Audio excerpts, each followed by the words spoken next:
বাংলাদেশের ছাত্ররা নতুন দল গঠন করেছে জাতীয় নাগরিক পার্টি।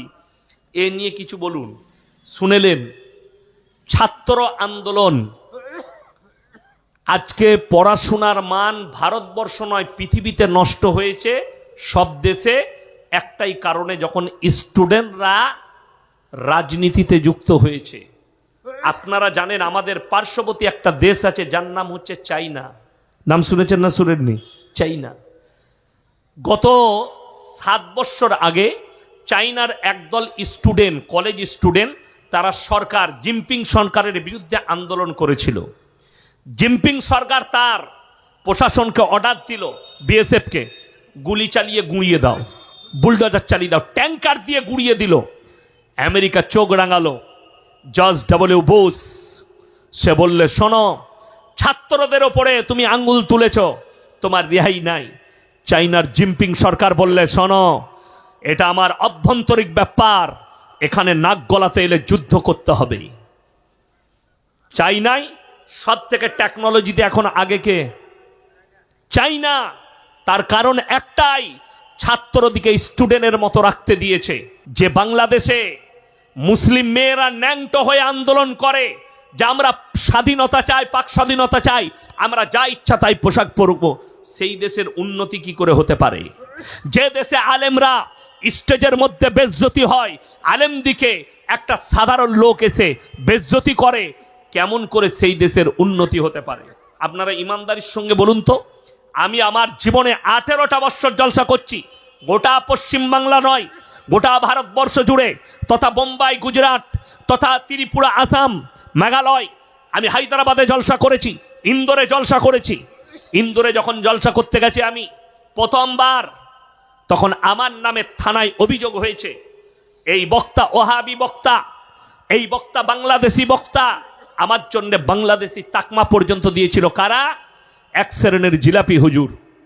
এই মালকে ইন্দোরের মাটিতে জলসা করতে দেওয়া যাবে না। তারপরে আমি যখন পৌঁছালাম এয়ারপোর্ট থেকে নেমে, বিশ্বাস করুন আমি এত খুশি হয়েছি। সেখানে আমার আধার কার্ড আমি হোয়াটসঅ্যাপে করেছিলাম। তারা দেখার পরে সেখানকার এসপি সাহেব তিনি অর্ডার দিয়েছিলেন জলসা হবে, আমার প্রশাসন দাঁড়িয়ে থাকবে। বিশ্বাস করুন আমি যখন জলসা করলাম 3 ঘন্টা 2.5 ঘন্টা বায়ান করেছি। বায়ান করার পরে টাইম শেষ, যতটা পাস ছিল ততক্ষণ পর্যন্ত। কিন্তু খুদ যে অফিসার দাঁড়িয়েছিল সে বললে, স্যার हमको बहुत अच्छा लग रहा है और 10 मिनट बोल दीजिए। জোরে বলুন না সুবহান আল্লাহ। আমি আরো 10 মিনিট বললাম, কিন্তু এতদিন পর্যন্ত বাংলার মাটিতে এত জলসা করেছি, কোন স্টেজে কোন নেতা আমাদেরকে সাহস হয়নি যে অপমান করে। ঠিক বললাম না ভুল বললাম? আমি রাজনীতির কথাও বলি, শুনেছেন না শুনেননি? আমি রাজনীতিবিদদের বিরুদ্ধেও বলি, সরকার অন্যায় করলে সরকারের বিরুদ্ধে বলি। কিন্তু আমি দেখতে পাই বাংলাদেশের মাটিতে, বাংলাদেশের মানুষ জানে না ইয়াসিন সাহেব দাওয়াত নিয়েছিলাম এই বছরে, আমি কেন যাইনি? আমার কাছে লিখিত কাগজ লাগবে। আপনি স্টেজে ফুল ফর্মে কথা বলবেন, কারো বাপের হিম্মত হবে না যে আপনার বায়ানে বাধা দিই। আমি আমার ইচ্ছা মতো কোরআন হাদিসের কথা বলবো। তাতে রাজনীতির ভেতরে ঢুকতে হলেও আজকে অনেক মানুষ মনে করে আপনারা মৌলী সাহেব মানুষ, এটা জলসা কোরআন হাদিসের স্টেজ, আপনারা কেন রাজনীতির কথা বলবেন? আমি তোমাকে জিজ্ঞেস করতে চাই, যদি এই স্টেজে রাজনীতির কথা মানুষকে না বুঝাতে পারি, তাহলে একজন রাজনীতিবিদ ইসলামকে নিয়ে কি করে চিনিমিনি খেলতে পারে? ইসলামের বিরুদ্ধে কি করে বলতে পারে? একটা রাজনীতির মঞ্চ থেকে ইসলামকে কি করে টার্গেট করতে পারে? এখনো পর্যন্ত একটাও আন্দোলন হয়নি। তন্ময় ভট্টাচার্য সিপিএমের একজন নেতা, সে নবীজিকে বলেছেন সে এক হাতে তলোয়ার, সে যোদ্ধা ছিল, সে কোনো ইসলাম প্রচারক ছিল না। এখনো পর্যন্ত কোনো মৌলবি আন্দোলন করেনি। যদি কেউ আন্দোলন করেছে এই জলসার স্টেজ থেকে ফেসবুক আর ইউটিউবের মাধ্যমে এই বাপের বেটা ইয়াসিন করেছে। আমি তাকে গালি দিয়েছি, আমি তাকে বলেছি বাপের বেটা হলে আমার সঙ্গে বসো, যদি হারামের আউলাদ না হও একবার আমার সঙ্গে বসো। প্রতিনিয়ত নাজিয়া ইলাই খান বলে একটা মেয়ে ইসলামকে গালি দিচ্ছে, মৌলবিদিকে গালি দিচ্ছে। আর শফিকুল বলে আরামবাগে এক হারাম আউলাদ আছে, সে নিজেকে বলে মুসলিম কিন্তু একে মুসলমান বলা যাবে না। আমি তার কাছে টাইম চেয়েছিলাম, বাপের হিম্মত থাকলে আমার সঙ্গে 10 মিনিট বসো, যে কোনো জায়গায় বসবে। আমার 100টা ইউটিউবার থাকবে, তোমার যতগুলো দালাল মিডিয়া আছে ডাকবে, আমি 10 মিনিটের ভেতরে প্রুফ করাবো ওটা কাফের, ওটা মুশরিক, ওটা বেঈমান, এ মুসলমানই হতে পারে না। যারা আল্লাহর বিরুদ্ধে বলবে তার বিরুদ্ধে আমি বলবো না, বড় কষ্ট লাগে। নুসরাত জাহান বলে একজন এমপি ছিল, 2 বছর আগে দিল্লিতে গিয়ে এক মিডিয়ার সামনে বলেছিল, ये मौलवी लोगों को कुछ पता नहीं इस्लाम के बारे में। मेरा बाप हाजी साहब है, मेरा बाप भी नमाजी है, लेकिन मैंने बताया था सुन लो, अगर हिम्मत है तो हमसे बैठो। तुम सबसे बड़ा नालायक हो, तुम तो कहती हो कि मैं मुसलमान हो। আমি বলেছিলাম তোমার যে বাচ্চাটা আছে তার বাপটাই ঠিক নাই, এটা আমি বলেছিলাম, বাপের বেটা। আমি ফিরহাদ বাবুকেও ছাড়িনি। যারা মনে করবেন আমার বয়ান শুনে এটা হয়তো একটা দলের চাটা পাঁচাটা গুলাম, তারা ভুল বলছেন না। আর আমাকে যদি রাজনীতিতে নামতে হয়, আমি আল্লাহর কসম খেয়ে কোরআনকে সাক্ষী রেখে বলছি, আমি কওমে মিল্লাতের জন্য নামবো। আমাকে যদি নামতে হয় তা আমি আপনাদের জন্য রাজনীতিতে নামবো, যারা মুসলমানের বিরুদ্ধে আগুন উগলাচ্ছে। আজকে দুঃখ লাগে, বেদনা লাগে। কোরআন শিক্ষা দিয়েছে। আমি কালকে সাগর দিঘির মাটিতে বলেছি, ওয়ালা তাসুব্বুল্লাযীনা ইয়াদউনা মিন দুনিল্লাহ ফায়াসুব্বুল্লাহ আদওয়াম বিগাইরি ইলম। তোমরা কারো দেবদেবীকে গালি দিও না, কারো ধর্মকে গালি দিও না। সে যদি অজ্ঞাত অবস্থায় তোমার আল্লাহকে গালি দেয়, তোমার ক্ষতি হবে। আমার 1 লাখের বেশি বয়ান ছুটছে। আমি আমার দেশের দলিত ভাই, আমার আদিবাসী ভাই, আমার হিন্দু ভাই, আমার শিখ ভাই, আমার পাঞ্জাবি ভাই যতগুলো আছে তাদেরকে অনুরোধ করে বলছি, আমার একটা স্কিপ বার করো যে কারো দেবদেবীকে গালি দিয়েছি, আমি শ্রী রামজিকে গালি দিয়েছি, আমি দুর্গাকে গালি দিয়েছি, আমি মা দুর্গাকে গালি দিয়েছি, মা সরস্বতীকে গালি দিয়েছি, মা কালীকে গালি দিয়েছি। যদি আমার একটা স্কিপ বার করতে পারো, আমি আর জীবনে সমাজের বুকে বক্তব্য রাখবো না। কিন্তু জেনে রেখে দিবে, কেউ যদি বলে, আজকে ভেবে দেখুন, যে লোকটা মাথায় টুপি দিয়ে আপনার পাশে বসে ইফতারি করেছে, যে লোকটা বলেছে যে এই ভারতে মুসলমানরাই প্রথম ইংরেজদের বিরুদ্ধে আন্দোলন করেছে, সেই লোকটার বক্তব্য ছুটে বেড়াচ্ছে ফেসবুকে। মেদিনীপুরে বাড়ি ওই ভাঁড় নেতার, আজকে বলছে মাদ্রাসায় সন্ত্রাসবাদ তৈরি হয়, আজকে বলছে টুপিওয়ালারা সন্ত্রাসবাদ। আর এই লোক আমাদের পাশে বসে ইফতারি করেছে, আমাদের পাশে বসে টুপি লাগিয়েছে। এই লোককে মুনাফেক বলতে পাবো না যে তোমার ইসলামকে নিয়ে খেলা করেছে? কেন তুমি দাওয়াত দিলে? কেন ইফতারি পার্টি করলে? আমি সেদিনে বলেছি, আমার দেশের হিন্দু মুসলিম ভাইদিকে বুঝতে হবে, যদি কোনো হিন্দু নেতা আপনার ইফতারিতে আসে আর বলে ইফতারি ভালো, ইসলাম শান্তির ধর্ম, তার নাম গিরগিটি, আপনার ভোট পাওয়ার জন্য এসছে। কালকেই যদি ও হেরে যায়, দল পাল্টালে তার মুখের ভাষা পাল্টিয়ে যাবে, যেমন মেদিনীপুরের একটা নেতার পাল্টিয়ে গেছে। কালকে ইসলাম ভালো ছিল, কালকে মাদ্রাসা ভালো ছিল, কালকে মাদ্রাসা থেকে আন্দোলন শুরু হয়েছে, এই কথা তার মুখের বয়ান ফেসবুকে আমিও শেয়ার করেছি বয়ানটা। আজকে সে বলছে মাদ্রাসায় সন্ত্রাসবাদ তৈরি হয়। হিন্দু ভাইদের জানা দরকার, কোন মুসলিম নেতা সে যদি হিন্দুদের ধর্ম অনুষ্ঠানে যায়, তাদের পুজো পাঠে যায়, জেনে রেখে দিবে তোমার ঠাকুরকে ভালোবেসে নয়, তোমার শ্রীরামজিকে ভালোবেসে নয়, তোমার ভোটটা ভালোবেসে গেছে, তোমাকে ধোকা দিতে গেছে। আর কোরআন বলছে লা ইলাহা উলাই ওয়ালা ইলাহা উলা, তোমরা দুটো নৌকায় পা দিও না। যারা বলছেন সম্প্রীতি বুঝান, আমি কোনো সম্প্রীতি নষ্ট করিনি। আমার বয়ান বার করো যেখানে আমি সম্প্রীতি নষ্ট করেছি, আমার বয়ানে আছে। আমি আজকে আবার বলে যাচ্ছি, রাসূল আকরাম সাল্লাল্লাহু আলাইহি সাল্লাম বলেছেন, তোমরা মুমিন ততক্ষণ হতে পারবে না যতক্ষণ পর্যন্ত তোমার পাশের গরিব তোমার কাছ থেকে সুরক্ষিত নয়। রাসূল বললেন, তোমরা দেখো না তোমার বাড়ির পাশে কে বসবাস করছে, দলিত হোক, হিন্দু হোক, আদিবাসী হোক, খ্রিস্টান হোক, সে ক্ষুধার্ত হলে খাবার দাও, বস্ত্রহীন হলে বস্ত্র দাও, বিপদে পড়লে পাশে দাঁড়াও।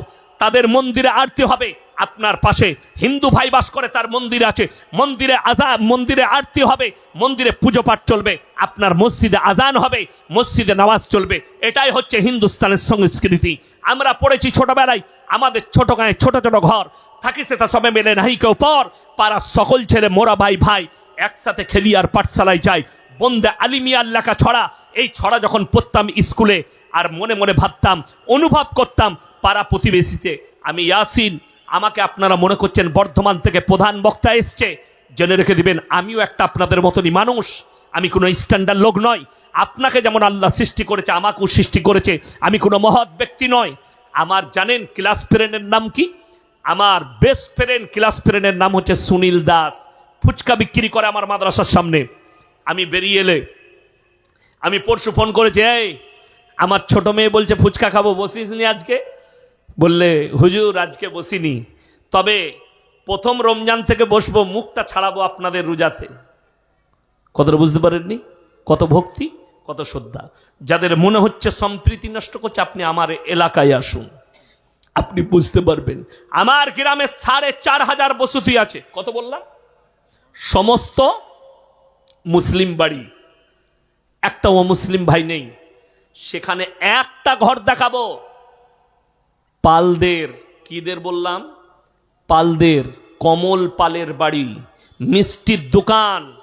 রমজান মাসে আমার গ্রামের ওই 4,500 বাড়ির মিষ্টিটা ওর দোকান থেকেই যায়। তার ভাগ্নে দোকান চালাচ্ছে, তার নাম বাপি। আমি যদি এক্ষুনি ফোন করি রাতের বেলা, এই মাদ্রাসায় 500 পিস রসগোল্লা পাঠা, পয়সার প্রয়োজন পড়বে না, হুজুর পাঠাচ্ছি। আমার মাদ্রাসার জলসা হয়, কি বলে জানেন? আমি বলেছি এই 500 পিস 1000 পিস রসগোল্লা লাগবে, সে বলে হুজুর আমি 200 পিস দেবো খাবার জন্যে। তাকে বলি না, চাপ নেই। আমি চ্যালেঞ্জ দিলাম কোন রাজনৈতিক নেতাকে, এসো আমার গ্রামে মিডিয়া নিয়ে, তাকে জিজ্ঞেস করো সেই বাপিকে, জিজ্ঞেস করো ওই কমল পালের পরিবারকে, তুমি যে গ্রামে এতগুলো 4,500 বসতির ভেতরে তুমি ব্যবসা করছো, তুমি বাস করছো, তোমাকে কি কোন রকমের কষ্টের মধ্যে আছে? পাবেন না। এটা হিন্দুস্তান, আমরা সম্প্রীতির সঙ্গে আছি, তার কোনো কষ্ট হয় না। কমল পাল মারা গেছে, রেকর্ড আছে, আমার গ্রামের মানুষ, তার পরিবার আসেনি, আমার গ্রামের মানুষ ট্রাকে করে, লরি করে তার গ্রামে শ্মশানে পৌঁছেছে এবং তাদের পরিবারের লোক সেখানে, তারা তাদের মতো করে সৎ কাজ করেছে। আমাদের গ্রামের লোক খালি পৌঁছে দিয়েছে কি, তার বডিটা সেখানে পৌঁছেছে, তারা তাদের ধর্ম মোতাবিক করেছে। এটাই হিন্দুস্তানের সংস্কৃতি। ভেবে দেখুন, আজকে কুম্ভ মেলায় নো এন্ট্রি ছিল মুসলিমদের, অথচ আমি ভিডিওতে দেখলাম একটা মুসলিম পাড়া, ওই ইলাহাবাদে একটা মুসলিম পাড়ায়, যেটাকে প্রয়াগরাজ বলা হচ্ছে, স্টেশনের নাম পাল্টানো হয়েছে, আগে ছিল ইলাহাবাদ, এখন হচ্ছে প্রয়াগরাজ। ওইখানে একটা মহল্লায় এত অমুসলিম ভাইরা চলে গেছে, পুণ্যার্থীরা, তারা জায়গা পায়নি, মুসলিমরা তাদের বাড়ি খুলে দিয়েছে, বাথরুম খুলে দিয়েছে, মসজিদ খুলে দিয়েছে, মাদ্রাসা খুলে দিয়েছে, এখানে আপনারা বাথরুম করুন, আরাম করুন। তাদের খাবারের ব্যবস্থা কেন? আপনি বিশ্বাস করবেন না, বিহার থেকে আজ থেকে 6 বছর আগেকার ঘটনা। আমার বাড়িটা হচ্ছে ন্যাশনাল হাইওয়ে NH2 এর ওপরে, দিল্লি রোডের ওপরে, কলকাতা টু দিল্লি রোড, তার ওপরে আমার গ্রাম, দুদিকে গ্রাম, মধ্যখানে বাড়ি। তো একটা মোড়ের নাম আছে পারাজ মোড়। সেখানে তারকেশ্বরে শিবের মাথায় জল ঢালতে যাচ্ছিল এক বাস পুণ্যার্থী। রমজানের মাস ছিল আমার মনে আছে, বাস পাল্টি করেছে ঠিক রোজা খোলার আধ ঘন্টা আগে। রোজদাররা ছুটে গেছে, তারা রোজা খুলেনি, সমস্ত লোককে গাড়ি করে করে করে হসপিটালে পৌঁছেছে। কেন? আল্লাহ রসুল সাল্লাল্লাহু আলাইহি সাল্লামকে আল্লাহ বললেন, পৃথিবীর মানুষকে বলো, কেউ যদি একটা মানুষের প্রাণ বাঁচায়, সে গোটা মানব জাতির প্রাণ বাঁচালো। কেউ যদি একটা মানুষকে উপকার করে, সে গোটা মানব জাতির উপকার করলো। আমার ভাই, ইসলাম বলছে তোমার কাছ থেকে যেন এতটুকু কেউ কষ্ট না পায়। আমরা কেউ কেউ কি কষ্ট দেবো না, সকলে জোরে বলুন ইনশাল্লাহ। তোমার বাড়ির পাশে কোনো অমুসলিম ভাই বসবাস করবে, তোমার দ্বারা যেন সে কষ্ট না পায়, তোমার দ্বারা যেন সে ব্যতীত না হয়। নবী আকরাম সাল্লাল্লাহু আলাইহি সাল্লাম মাথার পাগড়িটা হাতেম তায়ের বিটির মাথায় চাপিয়েছেন। আল্লাহ নবীকে বললেন, সাহাবীরা, ইয়া রাসূলুল্লাহ, এটা মুশরিকের বিটি। নবীজি বললেন, শোনো, আমি মেয়েদের মাথা ঢাকতে এসেছি, খুলতে আসিনি। জোরে বলুন সুবহানাল্লাহ। আমি মেয়েদের মাথা ঢাকতে এসেছি, অর্থাৎ আমি ঢেকে দিয়েছি। আমার ভাই, ভারতের যে সমস্ত হিন্দু হোক, দলিত হোক, আদিবাসী হোক, যতগুলো মা আছে, তারা আমার মায়ের মতো, বিটিরা আমার বিটির মতন, বোনরা আমার বোনের মতন। আমার ভাই আপনাদেরকে অনুরোধ করছি, সবাই বলুন, আমরা সবাই দিনের উপরে প্রতিষ্ঠিত হব। জোরে বলুন ইনশাল্লাহ। এই যে রমজান মাস আসছে, কাল থেকে রোজা রাখবেন, নামাজ পড়বেন। আমাদের ছেলেদের একটা ভালো গুণ আছে, কি গুণ বলুন তো যুবকদের? কাল থেকে কিন্তু আর দাড়ি কাটবে না। ঠিক বললাম না ভুল বললাম? পুরো রমজান মাস দাড়ি রাখবে, ঠিক চাঁদটি উঠবে মালটাকে চালিয়ে দিবে। ঠিক বলি না? যে রাতে চাঁদ উঠবে সেই রাতে কালিয়াচকে, গোলাপগঞ্জের সেলুনগুলো সারা রাত খোলা থাকে। শুধু এইখানে নয়, গোটা পশ্চিম বাংলায় চাঁদ রাতে ভারতবর্ষে বোম্বাই, দিল্লি, গুজরাট, বাংলা, কলকাতা, বর্ধমান, মালদা সারা রাত খোলা। কেন? সারা বৎসর হারামখোর ইবাদত করেছে, আল্লাহর কৃপায় দাঁড়িয়ে রেখেছে, কিন্তু হারামখোর ওই দিনে চাঁদ উঠেছে মানে আজকে চালিয়ে দে, কালকে শ্বশুর ঘর যাবে। দাড়িগুলো সাফাই না। আপনি রমজান মাসে নিয়ত করলেন আল্লাহ দাড়িতে আর হাত রাখবো না, কৃপা আল্লাহর হয়েছে, নিয়ত করলেন জীবনে আর দাড়ি কাটবো না। কথাটা বুঝতে পেরেছেন না পারেন? সবাই নিয়ত করবেন তো, জোরে বলুন ইনশাআল্লাহ। অনেকজন ভয়ে বলছে না, যদি ইনশাআল্লাহ বলে দিস রাখতে হবে, ওই জন্য অনেকজন ইনশাআল্লাহ বলে না, মৌলবীরা বললে ভয়ে। জোরে ইনশাআল্লাহ বলুন, আল্লাহ কবুল করলে আপনি কামিয়াব। যারা পাপ করে জানার পরেও হারাম হালাল দিন বদ্দিন বুঝার পরেও জিদ করে, যারা মৌলবীদের কথায় জিদ করে, কোরআনের কথায় জিদ করে যারা পাপ করে, আল্লাহ তাদের সঙ্গে কি আচরণ করে শুনেলেন। খাতামাল্লাহু আলা কুলুবিহিম ওয়া আলা সামিহিম ওয়া আলা আবসারিহিম গিশাওয়া ওয়া লাহুম আযাবুন আযীম।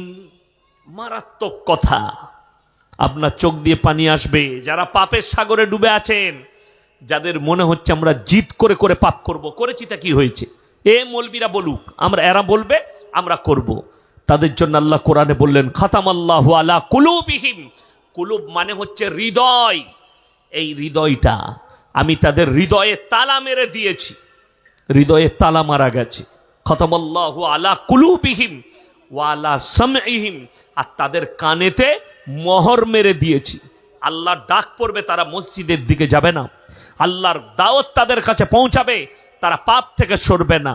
ওয়ালা আবসারিহিম গিশাওয়া, আর তাদের চোখেতে পর্দা পড়ে গেছে, তারা দিনের রাস্তায় ফিরবে না।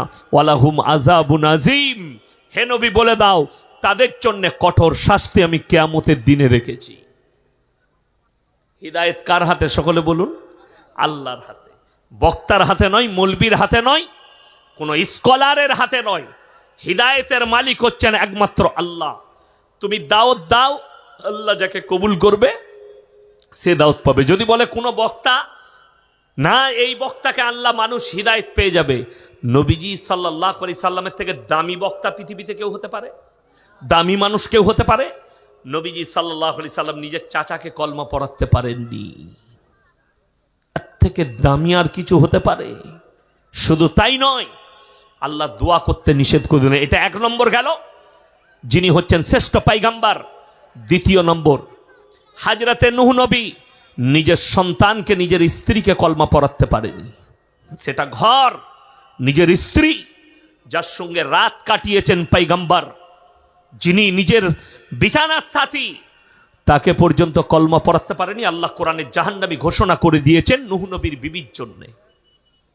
নূহ নবী নিজের সন্তানের জন্য দোয়া করতে চেয়েছে, কিনানের জন্য, লা আসিমা লিয়াউমা মিন আমরিল্লাহ, এটা আমার ওরসজাত পুত্র। আল্লাহ বলেন লামিনাল খাসিরিন, হাত নামাও।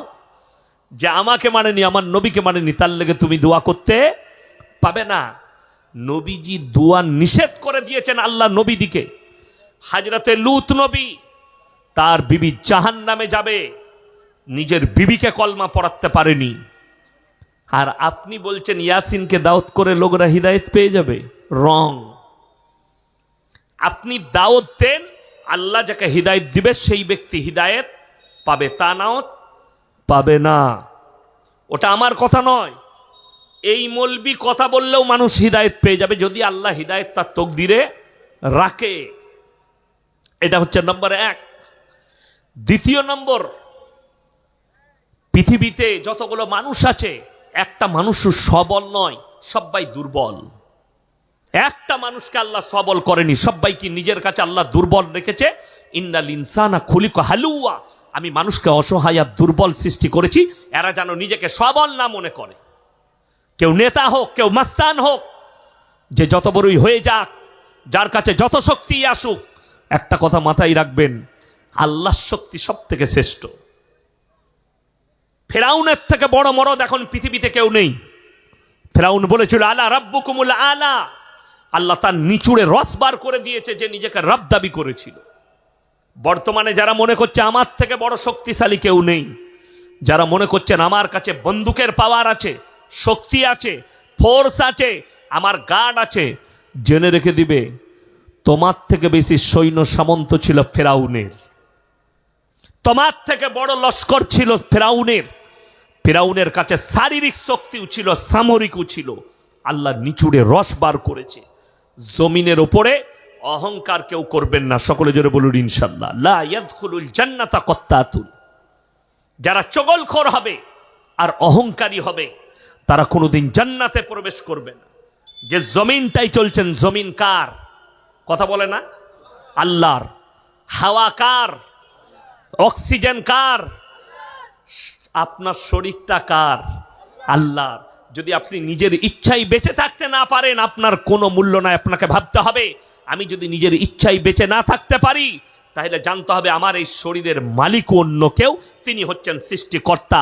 তার মানে তার হুকুম মানা আপনার জন্য ফরজ, জরুরি। পৃথিবীতে দৌলত, সম্পদ, মাল, শক্তি কোনো কিচ্ছুই আল্লাহর কাছে কাজে লাগে না। কোনো কিচ্ছুই। আল্লাহর ইচ্ছা হলে, যদি মনে করে কারো কাছে কয়েক হাজার কোটি টাকা আছে, কিন্তু তার কাছে যদি মৃত্যু আসে, তার ওই টাকা কিন্তু তার মৃত্যু রুখতে পারবে না। এইটার প্রতি ঈমান রাখতে হবে। এই জায়গাটার প্রতি, এই কথাটার উপর আপনাকে ঈমান রাখতে হবে যে যা কিছু হয় আল্লাহ থেকে হয়। আমি কালকে একটা প্রতিবেদন পড়ছিলাম ফেসবুকে। প্রতিবেদনটা একটা লন্ডনের আর্টিস্টের, ফিল্মের আর্টিস্ট, মেয়ে ছেলে, এবং সে লেখিকাও ছিল, লিখতো, ভালো ভালো কথা লিখতো। তো সে তার জীবনের শেষ প্রতিবেদনটা লিখেছে যে আমার যখন ক্যান্সার হয় তখন আমি এই প্রতিবেদন লিখি, মৃত্যুর আগে লিখেছে, আমার গোডাউনে, মানে তার গ্যারেজে, গাড়ির গ্যারেজে কয়েকটা বিলাসবহুল গাড়ি, যে গাড়ি আপনাকে মালদা জেলায় খুঁজতে হবে আছে কিনা, মার্সিডিজ, ওডি, রলস রয়, এই ধরনের দামি গাড়ি আমার গ্যারেজে। কিন্তু গাড়ি চালানোর ক্ষমতা আর আমার ছিল না, গাড়ি চাপার। আমাকে মানুষের সাহারায় একটা হুইল চেয়ারে আমাকে চলতে হয়েছে। আমি প্রত্যেক দিন আমার বুক করা থাকতো দামি দামি হোটেল আর রেস্টুরেন্ট, আমেরিকা লন্ডনে 5 স্টার 7 স্টার হোটেল, আমার রুম বুক করা থাকতো, সেখানে স্পেশাল খাবার খাবো। কিন্তু আমার এমন সময় এলো, ওখানে যাওয়া তো দূরের কথা, হসপিটালে বসে ডাক্তারে আমাকে লিখেছিল সারা দিনে একটা লিকুইড খাবার, ওষুধ মিশানো পানি আর 2টো ট্যাবলেট ছিল আমার সারা দিনে 24 ঘন্টার খাবার। আমি যখন চুল কাটতাম, লন্ডন আমেরিকার দামি দামি সেলুনওয়ালারা চুল কাটতো, এক এক দিনে কয়েক মিলিয়ন ডলার লেগেছে আমার চুল ঠিক করতে, নিজের চুলগুলো কালার করতে, ঠিক করতে। কিন্তু এমন সময় এলো মাথায় আমার আর চুলই রইল না। কেমন হওয়ার পর আমি ন্যাড়া, আমার মাথার চুল উড়ে গেল। শেষকালে যে শব্দটা লিখেছে যে পৃথিবীর যা কিছু আছে তার মধ্যে সব থেকে সত্যটা হচ্ছে মৃত্যু। পৃথিবীর যে কোনো ধর্মের মানুষ হোক, যে যে ধর্মেরই অনুসারী হোক, সবাই একে অপরকে অস্বীকার করতে পারবে, মৃত্যুকে পৃথিবীর কেউ কিন্তু অস্বীকার করতে পারবে না। মৃত্যু অনিবার্য। আপনি যেখানেই থাকুন, লোহার ঘরে থাকুন, যে কোনো জায়গায় ঘেরাটোপে থাকুন, মালাকুল মউত আপনার কাছে পৌঁছাবে। কোরআন শুনেলেন, মানুষের যতদিন শক্তি আছে শক্তি প্রয়োগ করে। আল্লাহ কোরআনে একটা মারাত্মক দামি কথা বলেছেন, ওয়ালাউলা ইজা বালাগাতিল হুলকুম আনতুম হিনা ইজিন তানজুরুন। মানুষের অবস্থা বর্ণনা করেছে কোন সময়ে। এখন আমার কাছে বল আছে, শক্তি আছে, আমি মুখের তোড়ে শরীরের জোরে যা কিছু হোক বলছি। আমাকে একটা গ্রিন টি খাওয়ালো, আমি খাবার খাই নাই, গ্রিন টি বললে মৌলী সাহেব এটা 3 ঘন্টা এনার্জি থাকবে। কি বুঝলেন? এরকম বহুজন বহু এনার্জি মাল খাচ্ছে, শরীর যেন ভালো থাকে, চাঙ্গা থাকে। কি বুঝলেন? বহুজন বহু রকম ব্যায়াম দেখাচ্ছে, জিম করছে। কিন্তু আমি আল্লাহর কসম খেয়ে বলছি, আল্লাহ না চাইলে কিচ্ছু হবে না। ওষুধ, খাবার, সব বাহানা। হালাক শব্দর অর্থ হচ্ছে এই জায়গাটা, এখানে একটা হাড় আছে, সবারই আছে না নাই? হাত দিয়ে দেখুন, হাড় আছে। এইটাকে হালাক বলা হয়েছে। ওয়ালাউলা ইজা বালাগাতিল হুলকুম, হুলকুম আরবিতে হালাক। যেখান থেকে কোরআনে আছে, আরবিতে দুটো শব্দ আছে একই রকম কিন্তু উচ্চারণ আলাদা, মাখরাজ আলাদা, কফ আর কাপ। কি কি বললাম?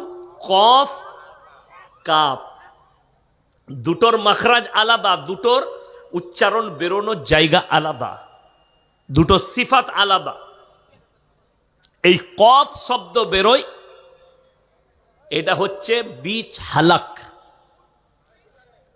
একটা আছে হা আর একটা আছে হা। কটা বললাম? দুটো। একটা হা, হাটা কোথা থেকে? সুরু হালাক, সিনে থেকে। এটাকে সুরু বলা হয়েছে, সুরু হালাক। যারা কিরাত পড়েছেন, যারা আর মানে আর কি কিরাতের মশলা পড়েছে তারা জানে।